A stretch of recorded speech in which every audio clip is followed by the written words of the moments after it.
हिंदी में यूपीएससी की तैयारी से संबंधित प्रोग्राम्स को देखने के लिए सब्सक्राइब करें स्टडी IQ IAS हिंदी।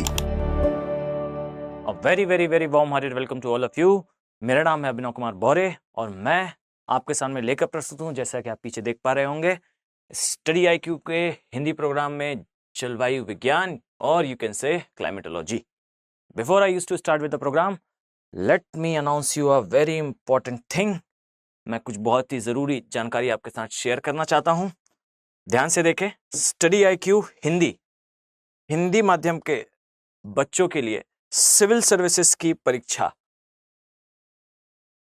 जुलाई 2023 इवनिंग का बैच 6 PM ये लेकर आप सभी के सामने प्रस्तुत है।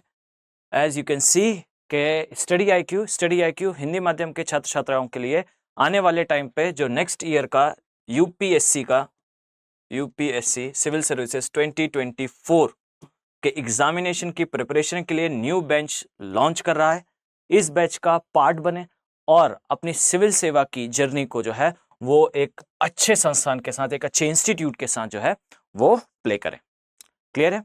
नाउ मेक श्योर के जैसा कि आप सभी को पता है कि सिविल सेवा परीक्षा की तैयारी एक बहुत ही कॉस्टली और एक बहुत ही लंबी जर्नी होती है।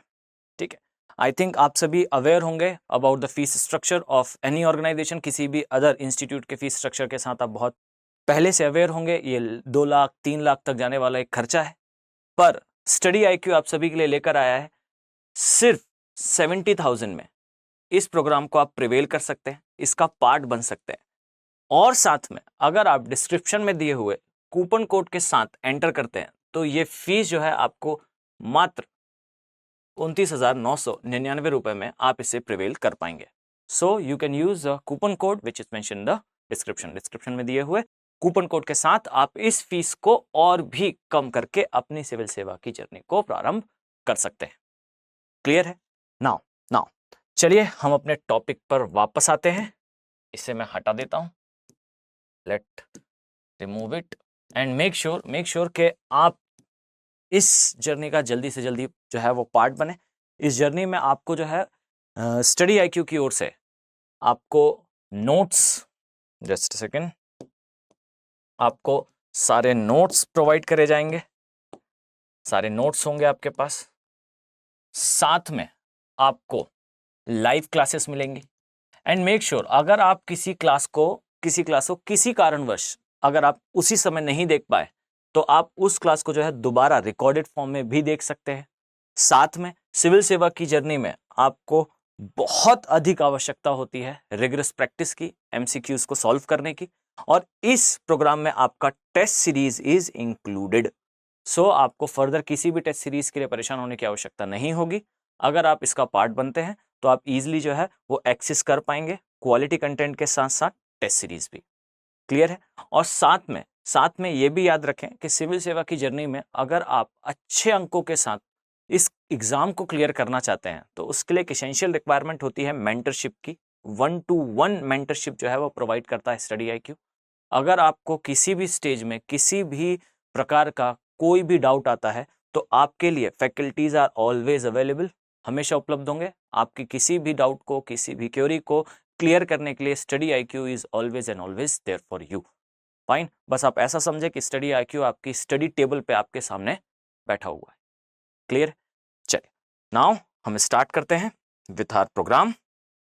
और क्या है ये प्रोग्राम तो ध्यान से समझिएगा।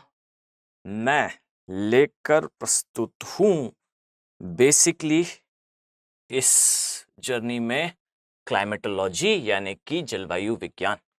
देखिए, हम इसको आगे स्टार्ट करें या आगे मैं कोई भी इंफॉर्मेशन आपके साथ शेयर करूं उसके पहले कुछ बेसिक से क्वेश्चन से मैं आपके साथ जो है इंटरेक्शन स्टार्ट करता हूं। ठीक है, without doing any kind of mistake, बिना किसी त्रुटि के साथ आप जो है इसका उत्तर देने का प्रयास करें। छोड़िए इस टॉपिक को कि क्या है जलवायु विज्ञान या क्या है इसके अंदर का कंटेंट। पहले मुझे कुछ बेसिक से क्वेश्चन का आंसर करने का ट्राई करें।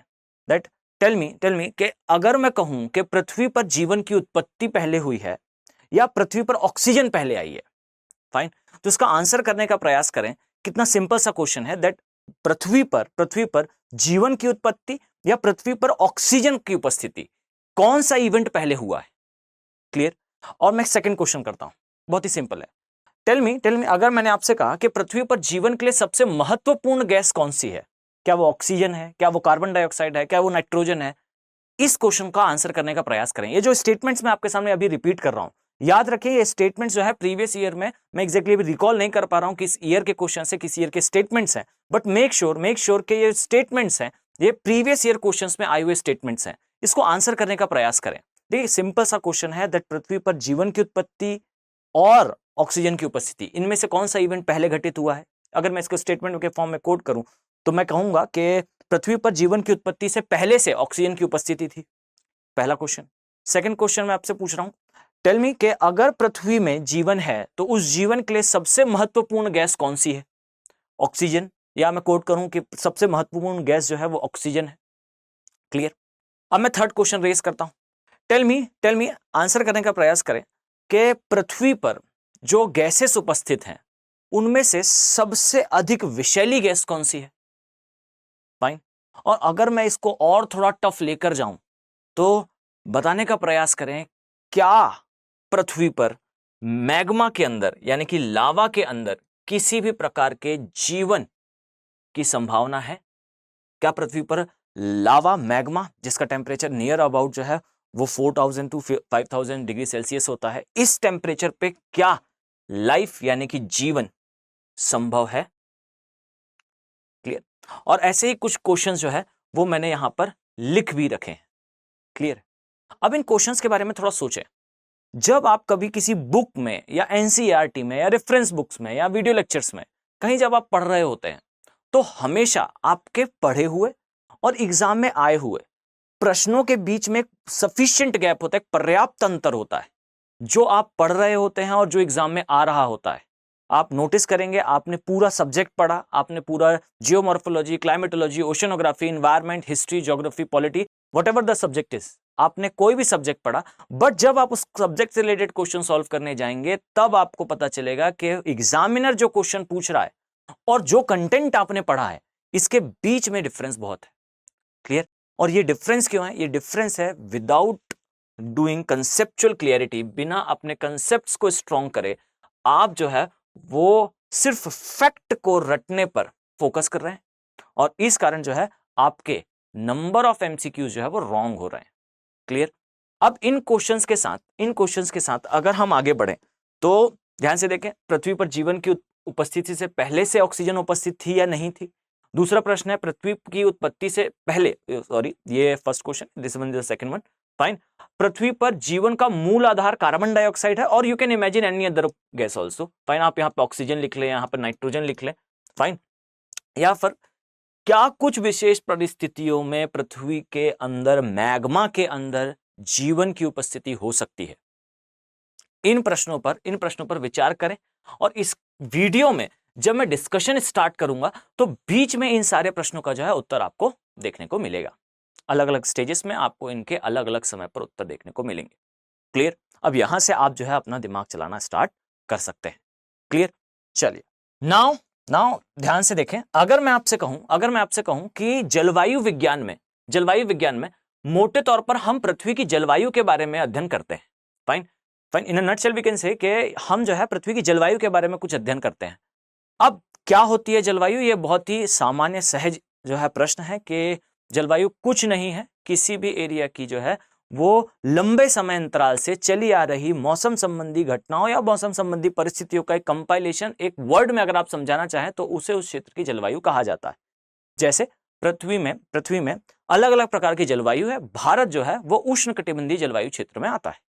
क्लियर। अब उष्णकटिबंध क्या होते हैं तो ये प्रीवियस लेक्चर्स में आप देखकर आ रहे हैं।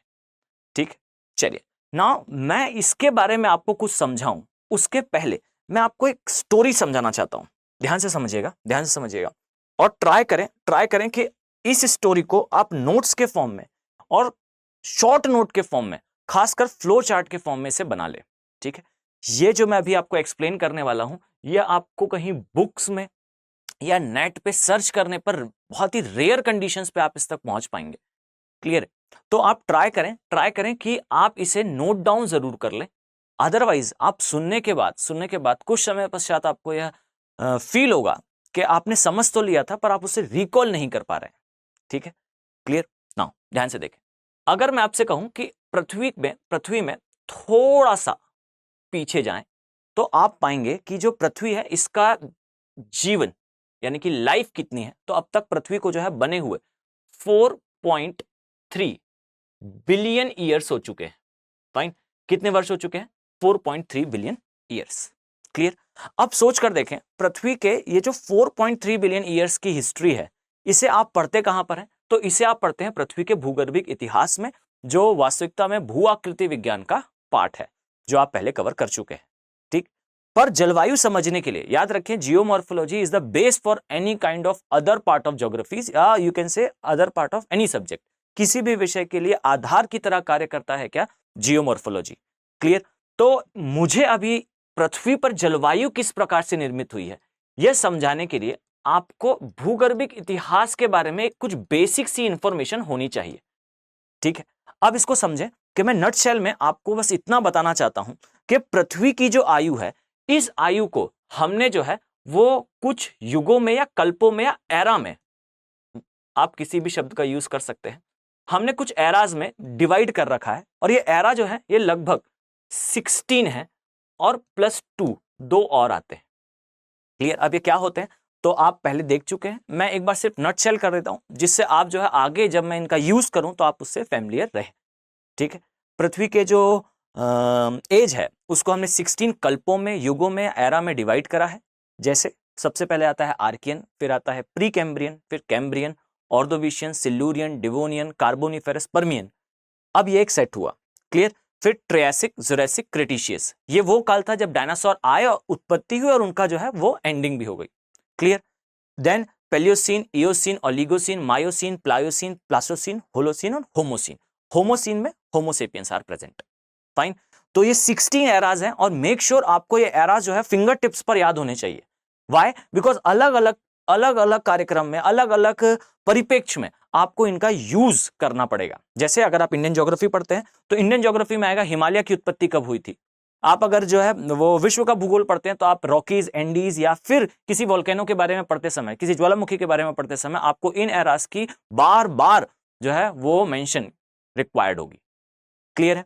अब मैं यहां पर एक बार फिर से रिपीट कर रहा हूं, आप इसे नोट डाउन करेंगे 16 एरास, और इन 16 एरास में हर एक की क्रक्स बना लें, एक शॉर्ट बना लें कि इन एरास में क्या हुआ था। जैसे आर्कियन एरा में जो है वो एक कोशिकीय जीवों की उत्पत्ति हुई थी।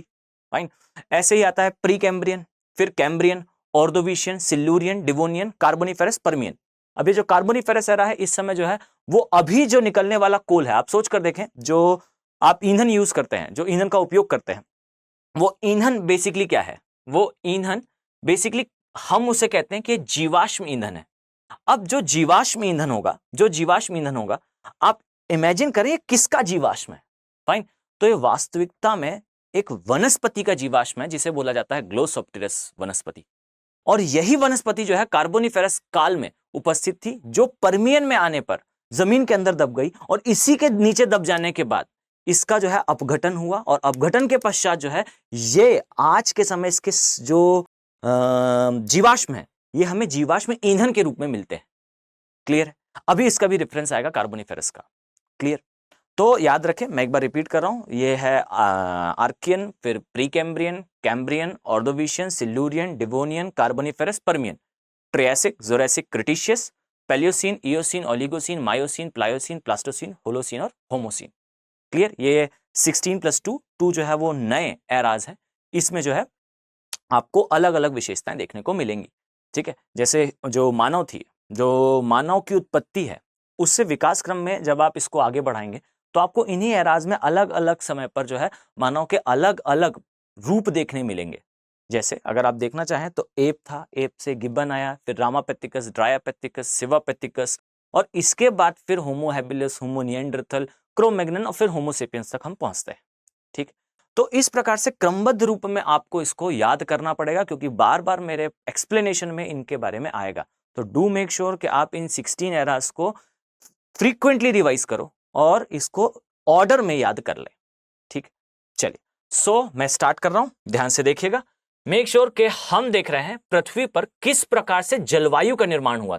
अब जलवायु का निर्माण होने के बाद की कौन सी घटनाएं हैं उसके बारे में भी हम आज की क्लास में कुछ तक पहुंच जाएंगे। ठीक है, अब ध्यान से समझिएगा। जब पृथ्वी की उत्पत्ति हुई थी, मेक श्योर बच्चों, पृथ्वी की उत्पत्ति में सबसे पहले पृथ्वी जो थी वो जलता हुआ एक आग का गोला था। ठीक है, अब ये पृथ्वी जलता हुआ आग का गोला था, ये हमें कैसे पता? तो मेक श्योर कि जब आप पृथ्वी में, जब आप सरफेस पे ड्रिल करना स्टार्ट करेंगे तो ड्रिल करने पर सबसे पहले आपको पानी मिलेगा, और जब और ड्रिल करते जाएंगे तो आपको नीचे सरफेस में जो है एक डेप्थ के बाद मैग्मा जरूर मिलेगा। फाइन, जो ये क्या बताता है? जो ये बताता है कि पृथ्वी में शीतलन की क्रिया अभी भी कंटिन्यू है और पृथ्वी अभी भी ठंडी हो रही है। क्लियर है? सो पृथ्वी पहले जो है, इनिशियली पृथ्वी जो है वो आग का गोला थी। ठीक, अब धीरे धीरे करके कालांतर में पृथ्वी का जो है वो शीतलन प्रारंभ हुआ, और शीतलन की क्रिया से इसकी बाहरी सतह जो है वो ठोस होती गई। ठीक, अब आई थिंक आप सभी अवेयर्ड होंगे इस बात से कि पृथ्वी पर जब भी शीतलन की क्रिया होती है पृथ्वी पर, या सहज भी आप देखें तो जब कभी शीतलन की क्रिया होगी तो शीतलन की क्रिया के फलस्वरूप जो भी पिंड है, जो भी मास है, वो थोड़ा श्रिंक होता है, सिकुड़ता है। ठीक है, तो पृथ्वी में जब शीतलन की क्रिया चल रही थी, इस समय भी पृथ्वी में श्रिंकिंग हुई, यानी कि पृथ्वी जो है वो सिकुड़ी, और पृथ्वी के सिकुड़ने पर याद रखें यहां पर बहुत सारी गैसेस जो है उत्सर्जित हुई, बहुत सारी गैसेस जो है वो इमिट हुई। ठीक, अब यहां तक कहानी क्लियर है? तो पृथ्वी आग का गोला, आग के गोले के बाद पृथ्वी का ठंडा होना स्टार्ट, ठंडा होने पर पृथ्वी से बहुत सारी, पृथ्वी का सिकुड़ना स्टार्ट, और सिकुड़ने पर धीरे धीरे करके बहुत सारी गैसेस जो है बाहर आना प्रारंभ होती हैं। क्लियर हो गया? अब ये जो गैसेस बाहर निकली, ये गैसेस निकलने के बाद की स्थिति क्या है? तो ध्यान से देखिए, जब इन गैसेस का उत्सर्जन हुआ तो इस उत्सर्जन के पश्चात जो आसपास पृथ्वी के वायुमंडल का निर्माण हुआ था, अब यही रुक जाएं। अब मुझे बताएं, क्या यह घटनाक्रम सिर्फ पृथ्वी के साथ हुआ है? क्या अन्य ग्रहों के साथ इस प्रकार का घटनाक्रम नहीं घटित हुआ होगा कि वो पहले जो है आग का गोला थे, ठंडा हुए, और ठंडे होने के बाद गैसेस निकली? अगर सभी के साथ यह हुआ है तो टेल मी बच्चों के हर एक ग्रह का अपना एक वायुमंडल क्यों नहीं है? क्लियर है? तो इसका आंसर सुने। मेक श्योर कि हर एक ग्रह के साथ सेम घटना हुई थी, परंतु हर एक ग्रह के पास अपना वायुमंडल नहीं होने का मेन कारण है पलायन वेग। अब ये पलायन वेग या एस्केप वेलोसिटी क्या होती है? तो एस्केप वेलोसिटी वो वेलोसिटी है, या पलायन वेग वह वेग है जिससे अगर आप किसी ऑब्जेक्ट को लें और उसको थ्रो करें, तो थ्रो करने पर वो ऑब्जेक्ट जो है वो पृथ्वी के गुरुत्वाकर्षण बल के क्षेत्र से बाहर चला जाएगा। और ये पलायन वेग कितना है? तो इन केस ऑफ अर्थ, पृथ्वी के परिप्रेक्ष्य में यह 11.2 किलोमीटर पर सेकेंड है। फाइन, यानी कि अगर मैं किसी ऑब्जेक्ट को 11.2 किलोमीटर पर सेकेंड की स्पीड से थ्रो करूं तो वो ऑब्जेक्ट जो है वो पृथ्वी के गुरुत्वाकर्षण बल के क्षेत्र से बाहर निकल जाएगा और ब्रह्मांड में एंट्री हो जाएगी उसकी। क्लियर है? अब याद रखें, जितनी भी गैसेस हैं इनका पलायन वेग होता है, यानी कि ये गैसेस स्वयं में किसी एरिया से बाहर निकल सकती हैं। ठीक है, एस्केप हो सकती हैं। पर अगर किसी ग्रह का एक निश्चित मात्रा में पलायन वेग है, एक निश्चित पलायन वेग होने पर गैसेस जो है निकलने के बाद उससे दूर नहीं जा पाती, यानी कि पृथ्वी से निकलने वाली गैसेस, जब पृथ्वी श्रिंक हुई तो श्रिंक होने पर, सिकुड़ने पर निकलने वाली जो गैसेस थी, वो गैसेस पृथ्वी से निकलने के पश्चात पृथ्वी को छोड़कर क्यों नहीं चली गई, जैसा कि उन्होंने बहुत सारे ग्रहों के साथ करा था। पृथ्वी के साथ ऐसा इसलिए नहीं था, इसका मुख्य कारण था पलायन वेग। पृथ्वी का पलायन वेग अधिक है और यही कारण है कि पृथ्वी पर गैसेस या वायुमंडल उपस्थित है। पॉइंट क्लियर हो गया? आई बात समझ में? फाइन, अब यहां नेक्स्ट पॉइंट देखें। तो पृथ्वी श्रिंक हुई, श्रिंक होने पे, सिकुड़ने पे जो है गैसेस निकली, और गैसों के उत्सर्जन के बाद पलायन वेग अधिक होने के कारण ये जो पवनें हैं, ये जो गैसेस हैं, ये वायुमंडल का निर्माण करती हैं। ठीक, अब ध्यान से देखिएगा, पृथ्वी के बनने के पश्चात जो ये गैसेस निकली, इन गैसेस में सबसे महत्वपूर्ण गैस कौन सी थी? यानी कि मैं अभी जो वायुमंडल है पृथ्वी का उसके बारे में डिस्कशन नहीं कर रहा हूं, मैं उस वायुमंडल के बारे में बात कर रहा हूं जो वायुमंडल पृथ्वी की उत्पत्ति के साथ बनना प्रारंभ हुआ था। ठीक है, अब ध्यान से सुने। मेक श्योर कि जैसे ही पृथ्वी का निर्माण हुआ उसमें सबसे पहले, सबसे ज्यादा अमाउंट में जो गैस थी वह थी धूल के कण, या आप इसे जो है, एक सेकेंड मैं इसे साइड कर देता हूं, आप इसे यहां लिखें। फाइन। सबसे पहले पृथ्वी में उत्पत्ति के पश्चात जो निकलने वाले पदार्थ है, जो गैसेस थी, उसमें सबसे पहले आता है धूल के कण, साथ में जो है एशेस यानी कि राख, इसका जो है उत्सर्जन हुआ था। तो सबसे पहले मैं इधर लिखता हूं धूल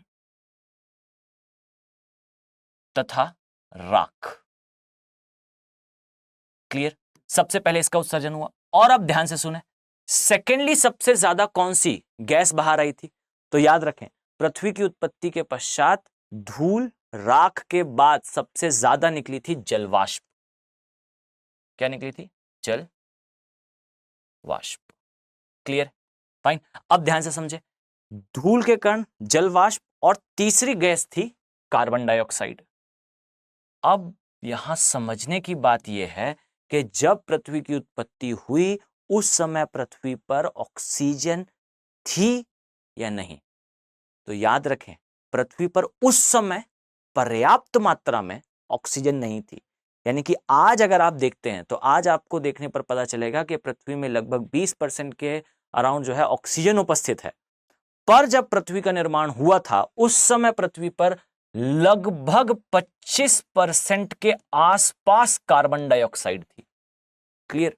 अब बताएं कि पृथ्वी में जब सिकुड़न की क्रिया या श्रिंकिंग की प्रोसेस हुई और उसके बाद जब गैसेस निकली तो जो वायुमंडल का निर्माण हुआ था, टेल मी, क्या इस वायुमंडल में पृथ्वी पर जीवन संभव था? आप इस बात से अंदाज लगाएं कि पृथ्वी पर अभी कार्बन डाइऑक्साइड का जो लेवल है, जो स्तर है, वो 0.03% है। कितना है? 0.03% है।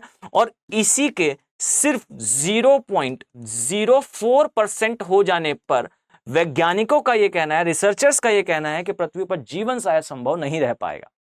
अब सोचकर देखें, जिस समय पृथ्वी की उत्पत्ति हुई उस समय बनने वाले वायुमंडल में टेल मी, क्या संभव था कि जीवन हो? तो answer is no. Make sure इस कंडीशन पे पृथ्वी पर जीवन संभव नहीं था।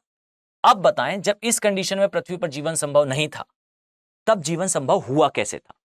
ठीक, तो अब ध्यान से देखें, नेक्स्ट स्टेज क्या आती है? तो जैसे ही पृथ्वी पर एक वायुमंडल बना जिसमें जीवन संभव नहीं था, उस वायुमंडल में आने वाले एरा में, आने वाले कल्पों में, आने वाले युगों में एक युग आया, वर्षा का युग। ठीक, अब ये वर्षा का युग क्या था?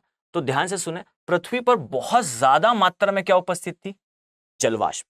इसी जलवाष्प का संघनन की क्रिया के फलस्वरूप लगभग 50 से लेकर 150 वर्षों तक कंटिन्यू लगातार वर्षा हुई। और याद रखें, इसी वर्षा के कारण, अब ये जो वर्षा थी ये कैसी थी? तो याद रखें, ये वर्षा थी अम्लीय वर्षा। अम्लीय वर्षा। फाइन। अब ये अम्लीय वर्षा क्यों थी? तो ध्यान से समझिएगा, अब जब पृथ्वी पर वर्षा प्रारंभ हुई तो वो सारी जहरीली गैसें, वो सारी टॉक्सिक गैसें, जिन गैसेस के कारण शायद पृथ्वी पर कभी जीवन संभव नहीं होता, वो सारी गैसें जो हैं वो वर्षा के जल के साथ घुल के पृथ्वी पर आ गई। और पृथ्वी पर आने पर इसी अम्लीय वर्षा के कारण महासागरों का निर्माण हुआ। एक सेकंड, मैं इसको थोड़ा सा क्लीन कर देता हूं। मैं इसको पूरा हटा देता हूं। फाइन। यहां पर महासागरों का निर्माण हुआ। महासागरों का। फाइन। अब यहां काम की बात क्या है बच्चों? ध्यान से समझिएगा कि जिस समय पृथ्वी पर महासागरों का निर्माण हुआ, वो महासागरों का निर्माण अम्लीय वर्षा से हुआ था। यानी कि ये जो महासागर आज आपको खारे दिख रहे हैं, सॉल्टी दिख रहे हैं, जिस समय इनका निर्माण हुआ था उस समय ये महासागर वास्तविकता में कैसे थे? अम्लीय थे। अब ये एक अलग विषय है टू अंडरस्टैंड कि एग्जैक्टली क्या हुआ था कि महासागर अम्लीय से खारे हो गए। इसका वैसे आंसर जो है बहुत सिंपल है। पृथ्वी पर जो है बहुत सारी नदियों का निर्माण हुआ और नदियों ने अपने साथ जो अवसाद लाए, उन अवसादों में उपस्थित जो कैल्शियम था, फाइन, ये कैल्शियम को समुद्री जीवों ने अपने बोन्स में स्टोर कर लिया था। ठीक है, अब जो बचा हुआ था वो वास्तविकता में क्या थे? वो थे मिनरल्स, यानी कि खनिज। तो जो सागर थे वो लवणों से रिच हो गए। ठीक, और इस कारण जो है आज के समय आपको सागर कैसे दिखते हैं? आपको सागर दिखते हैं खारे या सॉल्टी। क्लियर है? बाकी इसके बारे में मैं फर्दर एक वीडियो में डिस्कस करूंगा कि जब पृथ्वी पर सागरों का निर्माण हुआ तो सागर बने तब अम्लीय, आज खारे। इसके बारे में एक डिटेल्ड वीडियो हम डिस्कस करेंगे कभी।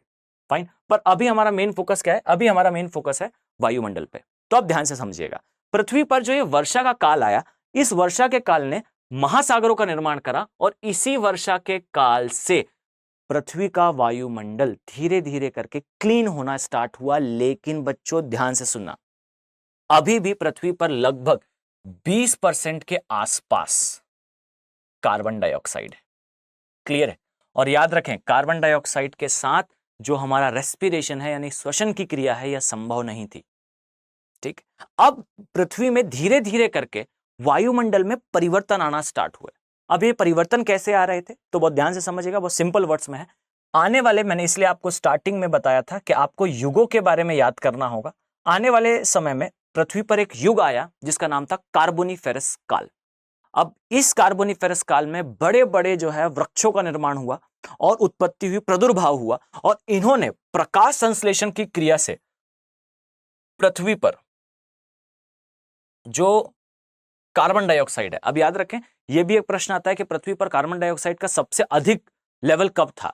तो एक ऑप्शन आपको हमेशा दिखेगा आर्कियन। आर्कियन काल में जो है पृथ्वी पर लगभग 25%, जैसे मैंने यहां मेंशन करा हुआ है, 25% के लगभग जो है कार्बन डाइऑक्साइड थी। और उसके बाद अगर आर्कियन नहीं है तो याद रखें कार्बोनिफेरस काल आते तक, ये कार्बोनिफेरस का काल वो काल था जब पृथ्वी पर कार्बन डाइऑक्साइड का लेवल सबसे ज्यादा था। इसके बाद आने वाले किसी भी काल में पृथ्वी पर कार्बन डाइऑक्साइड का लेवल इतना अधिक नहीं रहा। और यही वो वनस्पति थी मैंने जिसका नाम बताया, ग्लोसोप्टेरस। इसी वनस्पति ने जो है वो कार्बन डाइऑक्साइड को एब्जॉर्ब करा, अवशोषित करा, प्रकाश संश्लेषण की क्रिया करी, और उस क्रिया के परिणाम स्वरूप कार्बोनिफेरस काल में ही पृथ्वी पर ऑक्सीजन का लेवल बढ़ना स्टार्ट हुआ। तो याद रखिए पृथ्वी में कार्बोनिफेरस काल में कार्बन डाइऑक्साइड का लेवल सबसे ज्यादा था। यहां से वनस्पतियों ने इसका जो है प्रकाश संश्लेषण की क्रिया द्वारा जो है इसको रिमूव करा, हटाया, और हटाने के पश्चात बाय प्रोडक्ट के रूप में यानी सह उत्पाद के रूप में ऑक्सीजन को जो है रिलीज करा, और ऑक्सीजन का लेवल इस एरा से यानी कार्बोनिफेरस एरा से जो है बढ़ना स्टार्ट हुआ। और इसने आने वाले समय पर स्तनधारी जीवों के लिए एक बेस की तरह कार्य करा जो आगे जाके रेस्पिरेशन यानी श्वसन की क्रिया करेंगे। क्लियर हो गई? अब इस काल के बाद यू कैन से कि पृथ्वी पर वर्तमान के जैसा दिखने वाला वायुमंडल का निर्माण हुआ था। ठीक है, अब मैं स्टोरी को एक बार नटशेल करता हूं, बहुत ध्यान से सुनिएगा। मैंने क्या आपको समझाया अब तक मैंने आपको समझाया कि पृथ्वी पहले जलता हुआ एक आग का गोला थी। गोले से धीरे धीरे उसमें जो है वो शीतलन की क्रिया प्रारंभ हुई। शीतलन की क्रिया प्रारंभ होने से वह श्रिंक हुई, सिकुड़ी, और सिकुड़ने पर जो है वो गैसेस उत्सर्जित हुई। जो गैसेस निकली उसमें धूल, राख, जलवाष्प और कार्बन डाइऑक्साइड का परसेंटेज सबसे ज्यादा था। ऑक्सीजन का परसेंटेज माइक्रो लेवल पे था। क्लियर? अब इसके बाद धीरे धीरे करके पृथ्वी पर वर्षा का युग प्रारंभ होता है। पृथ्वी पर वर्षा के युग में अम्लीय वर्षा हुई जिससे जो है महासागरों का निर्माण हुआ जो अम्लीय थे, और कालांतर में ये जो है आगे चल के परिवर्तित हुए खारे यानी सॉल्टी में। क्लियर? साथ में इस वर्षा के काल के साथ बहुत सारी जहरीली गैसें जो है जो वायुमंडल में ऊपर थी अब वो जमीन पर आ चुकी थी। इसके अलावा जो कार्बन डाइऑक्साइड था इसका लेवल फिर भी अधिक था। ठीक, अब इसके बाद आता है कार्बोनिफेरस काल में विशालकाय वनस्पतियों का निर्माण हुआ। इस काल के आने तक पृथ्वी पर कार्बन डाइऑक्साइड का लेवल सबसे ज्यादा था। इसके पश्चात ऑक्सीजन का लेवल बढ़ना स्टार्ट हुआ और कार्बन डाइऑक्साइड का लेवल धीरे धीरे करके कम होना स्टार्ट हुआ, और कम होते होते इसको प्रकृति ने 0.03% तक ले आया है। अब सोच कर देखें इस प्रकृति ने 25% से इसे 0.03% तक ले आया, और हम इसे बढ़ाकर सिर्फ 0.04% तक ले जा रहे हैं। लेकिन सिर्फ ये माइक्रो चेंज भी ना बच्चों, ये माइक्रो चेंज पृथ्वी पर डिजास्टर ला सकता है। पृथ्वी पर मानवों के रहने के लिए सबसे इसेंशियल कंडीशन होती है तापमान, और ये तापमान को बढ़ा देती है। ये ग्रीन हाउस गैसेस है, और इसके बारे में मैं एक फर्दर वीडियो में आपके साथ डिस्कशन करूंगा। क्लियर हो गई बात? अब हमारे पास एक वायुमंडल बन के रेडी हुआ। ये पृथ्वी है, ये पृथ्वी है और ये आसपास जो है पृथ्वी का वायुमंडल है। अब बिल्कुल ध्यान से देखिएगा। अब मैं फिर से आपसे एक प्रश्न करता हूं, ठीक। नाउ टेल मी कि पृथ्वी पर कौन सी गैस जीवन के लिए सबसे ज्यादा इंपॉर्टेंट है। अब ये प्रश्न का उत्तर तो आपके पास रेडी है कि पृथ्वी पर जो गैस है उसमें सबसे पहले कार्बन डाइऑक्साइड है, बाद में ऑक्सीजन आई है। अब दूसरा प्रश्न है, जीवन के लिए सबसे महत्वपूर्ण गैस कौन सी है। तो याद रखें, पृथ्वी पर जीवन के लिए सबसे महत्वपूर्ण गैस कभी भी ऑक्सीजन नहीं है। क्लियर है। अब ये ऑक्सीजन क्यों नहीं है, तो याद रखिए जीवन के लिए सबसे महत्वपूर्ण गैस कार्बन डाइऑक्साइड है, क्योंकि जीवन सिर्फ रेस्पिरेशन में नहीं होता, सिर्फ श्वसन की क्रिया में नहीं होता। जो जीवन है ये प्रकाश संश्लेषण की क्रिया में वृक्षों द्वारा भी तो करा जाता है। क्लियर। अब याद रखें कि पृथ्वी पर जीवन के लिए सबसे महत्वपूर्ण गैस में सबसे पहले आती है कार्बन डाइऑक्साइड। अगर यह गैस नहीं होती तो मेक श्योर पृथ्वी पर जीवन संभव नहीं होता। क्यों? क्योंकि कभी भी जीवन का प्रारंभ जो है वो वनस्पति से होता है, और वनस्पति के केस में उसके लिए essential gas is carbon dioxide. Clear. अब कार्बन डाइऑक्साइड के केस में ये प्रकाश संश्लेषण की क्रिया में कंट्रीब्यूट करेगी, और साथ में याद रखें कि अगर कार्बन डाइऑक्साइड नहीं होती तो पृथ्वी आग के गोले से बर्फ के गोले में परिवर्तित हो जाती, क्योंकि ग्रीन हाउस गैस का प्रभाव, ग्रीन हाउस प्रभाव बेसिकली एक सर्टेन लेवल तक, एक निश्चित स्तर तक रिक्वायर्ड है, नेसेसरी है। अगर ये उतने लेवल तक कार्बन डाइऑक्साइड नहीं होगी तो याद रखें पृथ्वी जो है वो जलते हुए आग के गोले से सीधा बर्फ का गोले में परिवर्तित हो जाती। ठीक है। तो याद रखें जीवन के लिए सबसे एसेंशियल गैसेस में से एक और सबसे पहली गैस भी आप कह सकते हैं इस कार्बन डाइऑक्साइड। क्लियर हो गया सबको? फाइन। चलिए, अब पृथ्वी बन के रेडी हो गई, पृथ्वी का वायुमंडल रेडी हो गया। अब इस वायुमंडल के बारे में कुछ चीजें मैं आपसे डिस्कस करता हूं। ठीक। जैसे मैं एक क्वेश्चन रेस करूं अगर, तो बताने का प्रयास करें कि पृथ्वी पर अगर मैं टॉप 3 या 4 गैसेस का नाम बोलने कहूं, क्रम से नाम बोलने कहूं, तो आप शायद पहली और शायद दूसरी गैस का नाम जो है सही गैस कर पाएंगे। क्लियर। पहली गैस है nitrogen. Fine. First gas is nitrogen, इसके बारे में आज हम डिस्कस करेंगे। फाइन। सेकंड गैस कौन सी है, तो आई थिंक सभी को पता होगा, second gas is oxygen. Clear है। अब थर्ड और फोर्थ गैस, तो याद रखें स्टूडेंट्स जो है वो जनरली एक्साइटेड होके थर्ड गैस बोल देते हैं क्या, कार्बन डाइऑक्साइड। तो याद रखें बच्चों, पृथ्वी पर सबसे ज्यादा नाइट्रोजन, उसके बाद ऑक्सीजन, और थर्ड नंबर पर कार्बन डाइऑक्साइड नहीं आती। थर्ड नंबर पर एक दूसरी गैस आती है, और याद रखें ये गैस है ऑर्गन। फाइन। और जो आर्गन गैस है, ठीक है, इसका परसेंटेज है नियर अबाउट 0.9%, और कार्बन डाइऑक्साइड का प्रतिशत है, परसेंटेज है 0.03%। ये लगभग 10 गुने से ज्यादा है। क्लियर। तो याद रखें पृथ्वी पर जो पाए जाने वाली गैसेस हैं उसमें सबसे पहले नाइट्रोजन आती है, नाइट्रोजन के बाद ऑक्सीजन आती है, ऑक्सीजन के बाद आर्गन आती है, आर्गन के बाद जो है वो कार्बन डाइऑक्साइड आती है, और इसके बाद जो है वो थोड़ी थोड़ी मात्रा में 0.0104% में जो है वो अक्रिय गैसें आती हैं। अब याद रखें सिविल सर्विसेज जब आपसे प्रश्न करेगा तो बहुत ही सिली मिस्टेक होती है। जैसे एक सिली मिस्टेक अभी मैंने बताया, 50, 60, 70% स्टूडेंट जो है वो यहीं एक बार जो है अपना एक नंबर खो देंगे। क्लियर। अब याद रखें इसके बाद भी अक्रिय गैसों का क्रम कभी कभार सिविल सर्विसेज में आता है। फाइन। और जनरली जब मैं आपसे इनर्ट गैसेस या अक्रिय गैसों के बारे में आपसे पूछता हूं तो जनरली स्टूडेंट्स का आंसर होता है सबसे पहले नियॉन। फाइन। अब याद रखें आर्गन भी एक अक्रिय गैस है, और ये भी याद रखें कि इसके बाद जेनॉन और ये सारी गैसेस भी आती हैं। फाइन। रेडॉन, जेनॉन, ये नियॉन, ये सारी जो है अक्रिय गैसेस हैं। और अब ये आपका काम है कि कमेंट सेक्शन में आप मेंशन करें कि पृथ्वी के वायुमंडल में अक्रिय गैसों का क्रम एग्जैक्टली क्या है। क्लियर है। अब कोशिश करें कि अगर आपने इसे जो है वो निकाला तो आपको इसके साथ 4 और नई इंफॉर्मेशन मिलेगी, और जो कमेंट करेगा फिर मैं उस कमेंट से समझ पाऊंगा कि आप वीडियो को सिर्फ क्लिक कर रहे हैं, आगे तक इंफॉर्मेशन को अपने माइंड में सेटल डाउन कर पा रहे हैं। क्लियर है सबको? चलिए, तो याद रखें कि पृथ्वी पर जिस समय पर वायुमंडल का निर्माण हुआ उस समय पृथ्वी पर नाइट्रोजन सबसे ज्यादा, उसके बाद कार्बन डाइऑक्साइड, उसके बाद आर्गन, और उसके बाद कार्बन डाइऑक्साइड, तो सॉरी नाइट्रोजन के बाद जो है वो ऑक्सीजन के बाद आर्गन के बाद कार्बन डाइऑक्साइड, ये इसका ऑर्डर है। क्लियर है। अब यहां से हम आगे बढ़ना स्टार्ट करते हैं। चलिए ना, अब मुझे बताएं कि पृथ्वी पर जो सबसे ज्यादा पाई जाने वाली गैस है, यहां मैंने स्लाइड में मेंशन भी कर रखा है इसके बारे में, यह है नाइट्रोजन। सबसे महत्वपूर्ण गैस सबसे पहले आती है नाइट्रोजन। अब मुझे बताएं कि नाइट्रोजन के बारे में आप क्या जानते हैं, नाइट्रोजन एज अ गैस आप इसके बारे में क्या इंफॉर्मेशन रखते हैं। देखें, समझिएगा। अगर मैं आपसे कहूं कि अब मुझे बताएं कि पृथ्वी पर क्या मैग्मा के अंदर जीवन संभव है? क्या संभव है कि मैग्मा में किसी भी प्रकार की लाइफ हो, वनस्पति हो या कोई बैक्टीरिया हो या कोई जीव हो? क्या ये संभव है? तो याद रखिए, पृथ्वी में बहुत एक्सट्रीम कंडीशंस पे जाकर भी जीवन संभव है, और ये जीवन संभव माइक्रो ऑर्गेनिज्म में संभव है।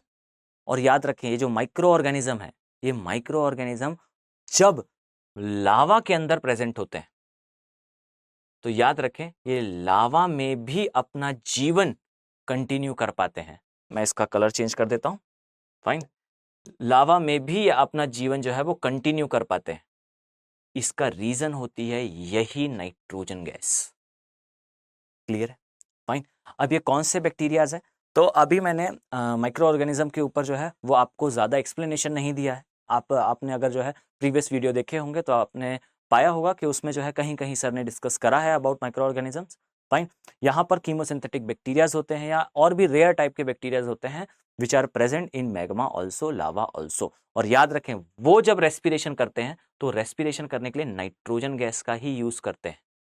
वो बेसिकली रेस्पिरेशन नहीं होता है, वो बेसिकली जो है एक अदर टाइप की बायोलॉजिकल प्रोसेस होती है। फाइन। बट समझने के लिए लेमन लैंग्वेज में आप कह सकते हैं कि वो रेस्पिरेशन है। बट इतना याद रखें कि अगर नाइट्रोजन का सप्लाई है तो माइक्रो ऑर्गेनिज्म, कुछ प्रकार के माइक्रो ऑर्गेनिज्म सर्वाइव कर सकते हैं किसके अंदर? मैग्मा के अंदर। पॉइंट क्लियर हो गया? फाइन। अब मैं आपसे डिस्कस करना चाहता हूं कुछ फैक्ट अबाउट, कुछ information about nitrogen.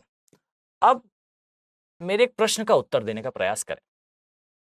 Tell me बच्चों, क्या लगता है कि श्वसन की क्रिया के लिए, श्वसन की क्रिया मतलब कि रेस्पिरेशन के लिए, सांस लेने के लिए, ठीक है, श्वसन की क्रिया के लिए सबसे महत्वपूर्ण गैस कौन सी है? ठीक, श्वसन, इस क्रिया के लिए सबसे महत्वपूर्ण गैस कौन सी है? बताने का प्रयास करें।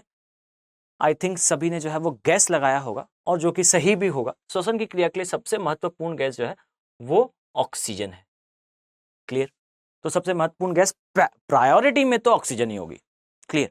लेकिन अगर मैं आपसे पूछूं इसके बाद कौन सी सबसे इंपॉर्टेंट गैस है, तो बच्चों ध्यान से सुनिएगा। अगर आप कोरोना के किसी पेशेंट से कभी मिले होंगे तो आपने यह पाया होगा कि ऑक्सीजन का सिलेंडर लगा होता है, पर जब आप उस ऑक्सीजन के सिलेंडर में चेक करेंगे तो आप पाएंगे ऑक्सीजन के सिलेंडर में सिर्फ 25% के आसपास ही ऑक्सीजन होती है, ज्यादा से ज्यादा। फाइन, ज्यादा से ज्यादा 25% होगी, लेकिन बाकी की कोई और गैस होती है। तो डियर, ऑक्सीजन फ्लेमेबल गैस है, ज्वलनशील गैस है। अगर मात्र यह ऑक्सीजन होती तो वैक्यूम बॉम्ब की तरह क्रिएट करती एटमॉस्फेयर। मेक श्योर जब आप रेस्पिरेशन लेते या आप श्वसन क्रिया करते तो उस समय आपके फेफड़ों में आग लगने की संभावना होती।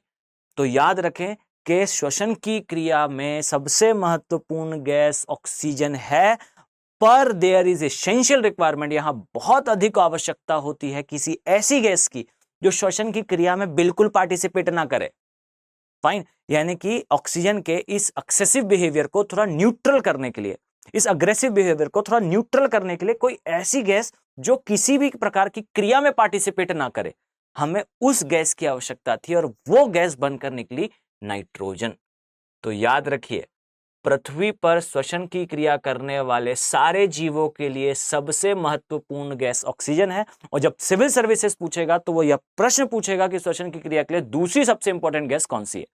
तो याद रखें, पृथ्वी पर श्वसन की क्रिया के लिए सबसे महत्वपूर्ण गैस ऑक्सीजन के बाद नाइट्रोजन गैस है। पॉइंट क्लियर है? फाइन।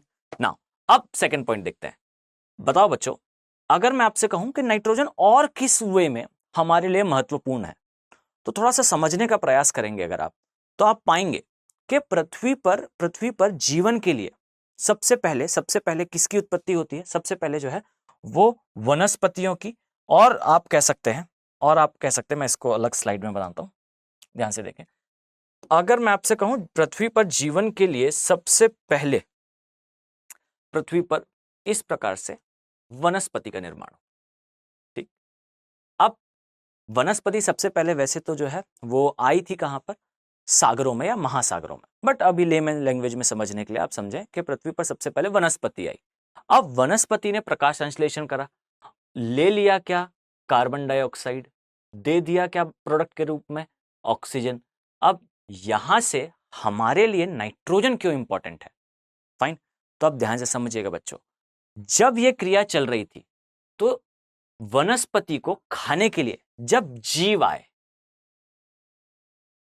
अब ये जो जीव है, ये जीव जब आप इनका अध्ययन करेंगे तो इनकी बॉडी का एक इसेंशियल एलिमेंट, एक बहुत ही जरूरी भाग होता है प्रोटीन।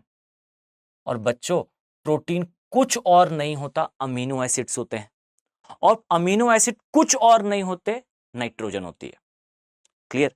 तो आपकी बॉडी में जो मसल्स देखने को मिलते हैं, ये मसल्स बेसिकली कुछ नहीं है, प्रोटीन है, और प्रोटीन कुछ और नहीं है, अमीनो एसिड्स है, और अमीनो एसिड कुछ और नहीं है, नाइट्रोजन है। क्लियर। अब इमेजिन करें आप जिम जाएंगे बॉडी बनाने के लिए, फाइन, और वहां आप प्रोटीन शेक खा रहे हैं, फाइन, और उस प्रोटीन शेक से अल्टीमेटली आपको क्या मिलना है, वही जो इस वायु में उपस्थित है। क्लियर। तो याद रखें कि हमारे पास ऐसा कोई बैक्टीरिया या ऐसा कोई मैकेनिज्म नहीं है जो हम डायरेक्टली वायु में उपस्थित नाइट्रोजन को जो है श्वसन की क्रिया में एब्जॉर्ब कर लें और हमारी अमीनो एसिड्स की या प्रोटीन की रिक्वायरमेंट को पूरा कर लें। पर ऐसे बैक्टीरिया बिल्कुल प्रकृति में प्रेजेंट है जो इस नाइट्रोजन को अमीनो एसिड्स तक लेकर जाते हैं। फाइन। अब ये 3 स्टेजेस में कंप्लीट होता है। अब इस स्टेज के बारे में आप पर्यावरण में यानी कि एनवायरनमेंट में पढ़ते हैं, जिसे कहा जाता है नाइट्रोजन साइकिल। ठीक है। एक लाइन में अगर मैं कहूं तो जो प्रकृति में उपस्थित नाइट्रोजन है और आपके मसल्स में है जो प्रोटीन, इसके बीच की साइकिल कैसी है, तो इसके बीच की साइकिल बिल्कुल सिंपल है। फाइन। पहले नाइट्रोजन को नाइट्राइट में कन्वर्ट करेंगे कुछ बैक्टीरिया। ठीक है। इसमें जो है वो बहुत सारे बैक्टीरियाज आते हैं, स्पिरुलिना या फिर रोडोडेंड्रॉन, ये बहुत सारे बैक्टीरियाज हैं। क्लियर। अब सबसे पहले नाइट्रोजन को नाइट्राइट में, नाइट्राइट को नाइट्रेट में, नाइट्रेट को अमोनिया में, अमोनिया से पौधों में, पौधे इससे बनाते हैं क्या, वेजिटेटिव मैटर यानी कि वानस्पतिक पदार्थ। और ये वानस्पतिक पदार्थ को अगर कोई जानवर खाता है तो वो इस वानस्पतिक पदार्थ से अमीनो एसिड्स बनाता है और अपनी बॉडी में प्रोटीन रखता है। और फिर अगर इस जानवर को कोई व्यक्ति खाता है तो उसको डायरेक्टली प्रोटीन मिलता है, और अगर कोई व्यक्ति जो है वो वानस्पतिक पदार्थ को खाता है तो उसको मिलता है अमीनो एसिड, और वो अमीनो एसिड उसकी बॉडी में प्रोटीन में कन्वर्ट होता है। और यही कारण है कि कभी कभार आपने सुना होगा कि जो लोग जो है वो नॉनवेज खाते हैं, फाइन, उनकी प्रोटीन की रिक्वायरमेंट जल्दी फुलफिल हो जाती है। उसका रीजन कुछ और नहीं है, नाइट्रोजन साइकिल से आप इजीली अंडरस्टैंड कर सकते हैं कि जो जीव ने वेजिटेटिव मैटर खाया उसकी बॉडी में पहले अमीनो एसिड्स बनते हैं और फिर प्रोटीन बनता है। अब प्रोटीन बनने के बाद अगर आप डायरेक्टली प्रोटीन खाते हो तो वो ज्यादा बेनिफिट है, बट अगर आप वेजिटेटिव मैटर खाते हो तो पहले आपकी बॉडी को उसको जो है डाइजेस्ट करके अमीनो एसिड्स में, और फिर अमीनो एसिड से आपके अंदर जो है वो प्रोटीन में कन्वर्ट होता है। पॉइंट क्लियर हो गया? फाइन। बट याद रखें हर एक प्रकार का प्रोटीन जो है अलग अलग तरीके से फॉर्म होता है, बट उनकी कैटेगरी सेम होती है, अमीनो एसिड्स के ही अलग अलग बाउंड से बनता है। Point clear? चलिए नाउ फिर से वापस आते हैं, ध्यान से देखिएगा। मैं नाइट्रोजन के बारे में एक्सप्लेन कर रहा था, और नाइट्रोजन के बारे में एक्सप्लेनेशन से सबसे पहली चीज जो क्लियर है हमें वो यह है कि पृथ्वी पर श्वसन की क्रिया के लिए ऑक्सीजन के बाद सबसे इंपॉर्टेंट गैस नाइट्रोजन है। सेकंड पॉइंट है, पृथ्वी पर जीवन में जब जीव आए उनकी बॉडी को बनाने का सबसे महत्वपूर्ण कार्य जिस एलिमेंट ने करा, जिस यौगिक ने करा, वह यौगिक है प्रोटीन। और ये प्रोटीन कुछ और नहीं अमीनो एसिड्स हैं, ये अमीनो एसिड कुछ और नहीं है नाइट्रोजन है, और ये नाइट्रोजन कुछ और नहीं है जो वायु में उपस्थित है। क्लियर? बात समझ में? चल अब नेक्स्ट डायमेंशन देखते हैं। नाइट्रोजन का क्या यूज सिर्फ इतना ही है? तो ध्यान से समझिएगा, नाइट्रोजन और भी केसेस में हमारे लिए बहुत महत्वपूर्ण है। ठीक, चलिए अब मैं एक दूसरे डायमेंशन की तरफ आगे बढ़ रहा हूं। मेरे एक प्रश्न का उत्तर देने का प्रयास करें बच्चों। ठीक, नाउ टेल मी, आपने श्वसन क्रिया, पहले फिर से आते हैं श्वसन पे, फाइन, इसी से संबंधित है ये जो श्वसन है। ठीक, इस क्रिया में ऑक्सीजन यूज हो रही है। अब ये जो ऑक्सीजन है, ध्यान से समझिएगा, ये जो ऑक्सीजन है, क्या ऐसा संभव है कि श्वसन की क्रिया ऑक्सीजन की अनुपस्थिति में हो? और अगर ये अनुपस्थिति में हो रही है तो किस अदर गैस की उपस्थिति में होगी? तो आप जो रिवर्स इंजीनियरिंग लगाने का प्रयास कर रहे होंगे और आप प्रश्न का उत्तर देना चाह रहे होंगे नाइट्रोजन से, फाइन। तो अब ध्यान से समझिएगा, सिविल सर्विसेज जब आपको क्वेश्चन पूछेगा तो आपसे पूछेगा कि पृथ्वी पर पहले कौन सी क्रिया हुई थी। ठीक, तो मैं आपसे एक बार क्वेश्चन करता हूं, फिर मैं आपको उसका आंसर बताता हूं। ध्यान से समझिएगा, पृथ्वी पर अगर वो बोले कि सबसे पहले पृथ्वी पर श्वसन की क्रिया हुई है, रेस्पिरेशन हुआ है, या पृथ्वी पर सबसे पहले प्रकाश संश्लेषण हुआ है, फाइन। अब यहां पर आपके दिमाग में इस लेक्चर को देखने के बाद एक चीज क्लियर होगी कि पृथ्वी पर पहले प्रकाश संश्लेषण हुआ, क्योंकि श्वसन की क्रिया जीव करते हैं और जीव का भोजन ही है क्या? वनस्पति। क्लियर? तो आप आंसर देना चाहेंगे नियर अबाउट इसके साथ के प्रकाश संश्लेषण सबसे पहले हुआ होगा। ठीक, अब ध्यान से समझिएगा, ध्यान से समझिएगा, प्रकाश संश्लेषण के अलावा श्वसन की क्रिया दो तरीकों से भी होती है। एक श्वसन होता है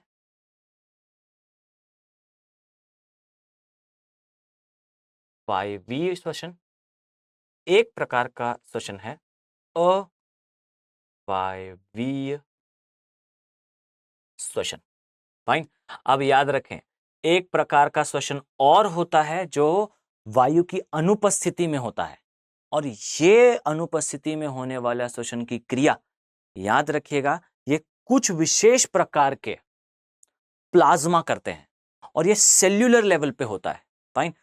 इवन अगर आप देखना चाहें तो आपके बॉडी के अंदर जो सेल्स प्रेजेंट है, जो कोशिकाएं प्रेजेंट है, आप समझिएगा इस चीज को कि आपकी बॉडी सिर्फ वायवीय श्वसन नहीं करती, फाइन। इसे इंग्लिश में जो है एनारोबिक और एरोबिक बोलते हैं। आपका जो शरीर है, आपकी जो बॉडी है, ये सिर्फ वायवीय श्वसन नहीं करती, अपितु ये अवायवीय श्वसन भी करती है। अब याद रखें, अवायवीय श्वसन जो है आपके बॉडी के अंदर सेल्यूलर लेवल पे, कोशिका के लेवल पर होता है, फाइन। और इस लेवल पर नाइट्रोजन की नहीं बच्चों, अपितु हमें आवश्यकता होती है ग्लूकोज की, फाइन, ग्लूकोज और फ्रक्टोज, फाइन। अब ये ग्लूकोज और फ्रक्टोज को एब्जॉर्ब करके, अवशोषित करके ऊर्जा निकालने के लिए कोशिकाएं जिस प्रकार के श्वसन का उपयोग करती हैं, याद रखिएगा, वह श्वसन है अवायवीय श्वसन। तो पृथ्वी पर जिस समय जीवन की उत्पत्ति हो रही थी, उस समय सबसे पहले प्रकाश संश्लेषण नहीं हुआ था, क्योंकि पृथ्वी पर सबसे पहले एक कोशिकीय जीवों का निर्माण हुआ था, फाइन। और ये जो एक कोशिकीय जीव हैं, ये धीरे धीरे करके जो है बहुकोशिकीय जीव, फिर कशेरुकी जीव, फिर मत्स्य, मत्स्य से उभयचरीय, उभयचरीय से सरीसृप, सरीसृप से स्तनधारी की ओर ऐसे प्रवाहित होता है क्रम। क्लियर? तो याद रखिएगा, पृथ्वी पर जीवन की उत्पत्ति के साथ, फाइन, पृथ्वी पर जीवन की उत्पत्ति के साथ सबसे पहले जो बनने वाला, सबसे पहले जो होने वाली प्रोसेस थी, वो श्वसन ही थी, बस अवायवीय श्वसन था। अवायवीय श्वसन के बाद प्रकाश संश्लेषण आया, प्रकाश संश्लेषण के बाद जो है वो वायवीय श्वसन आया।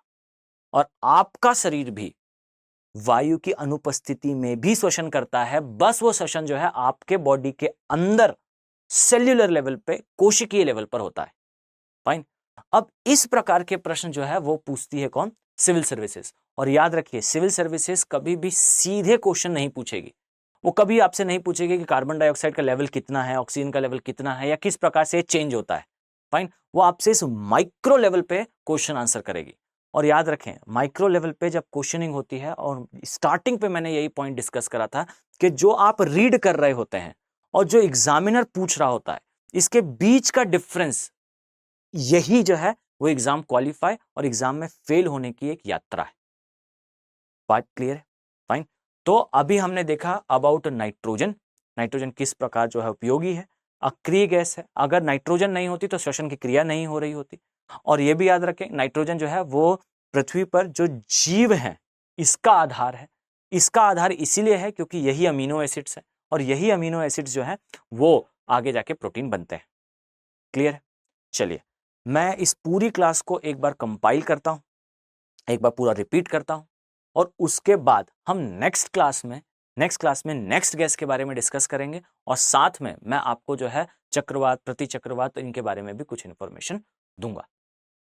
फाइन, चलिए तो हमने इस क्लास में क्या देखा? तो बच्चों हमने इस क्लास में सबसे पहले देखा कि पृथ्वी पर जलवायु या वायुमंडल की उत्पत्ति कैसे हुई थी। तो पृथ्वी जो है पहले जलता हुआ का गोला थी 4.3 बिलियन ईयर्स अगो और उसके बाद पृथ्वी में शीतलन की क्रिया हुई, शीतलन की क्रिया से पृथ्वी श्रिंक हुई, श्रिंक होने पे गैसेस इमिट हुई, गैसेस इमिट होने पर गैसेस के उत्सर्जित होने पर पृथ्वी के चारों ओर एक एनवेलप के फॉर्म में वायुमंडल का निर्माण हुआ और ये वायुमंडल में उस समय पर कार्बन डाइऑक्साइड का परसेंटेज सबसे ज्यादा, ऑक्सीजन नगण्य मात्रा में उपस्थित थी और साथ में बहुत ज्यादा मात्रा में जो जलवाष्प थी तथा कार्बन डाइऑक्साइड थी। ये जो है वो धीरे धीरे करके वर्षा के काल को जो है वो ट्रिगर करते हैं। पृथ्वी पर लगभग 50 से लेकर 150 साल के अंतराल में जो है लगातार बारिश हुई। इस लगातार बारिश ने जो है वो महासागरों का निर्माण करा और ये जो महासागर थे अम्लीय थे, कालांतर में जो है सागर खारे होंगे। और ये भी याद रखें कि इसी समय जो है पृथ्वी पर उपस्थित सारी जहरीली गैसें इस वर्षा के साथ जो है वो महासागरों में आकर बैठ गई। अब वातावरण में धीरे धीरे करके कार्बोनिफेरस एरा के साथ हमने देखा एक बड़ी साइज की वनस्पति आई। ये जो वनस्पति थी ये थी ग्लोसोप्टेरस। इस ग्लोसोप्टेरस वनस्पति ने मास लेवल पे करा क्या? प्रकाश संश्लेषण। और इस क्रिया ने पृथ्वी पर इस काल के बाद ऑक्सीजन के लेवल को कंटिन्यू गिराया, कार्बन डाइऑक्साइड के लेवल को कंटिन्यू गिराया, ऑक्सीजन के लेवल को कंटिन्यू उठाया और इसके बाद जाकर हमें मिला करंट का एटमॉस्फेयर, यानी कि अभी जो वायुमंडल है वो। क्लियर?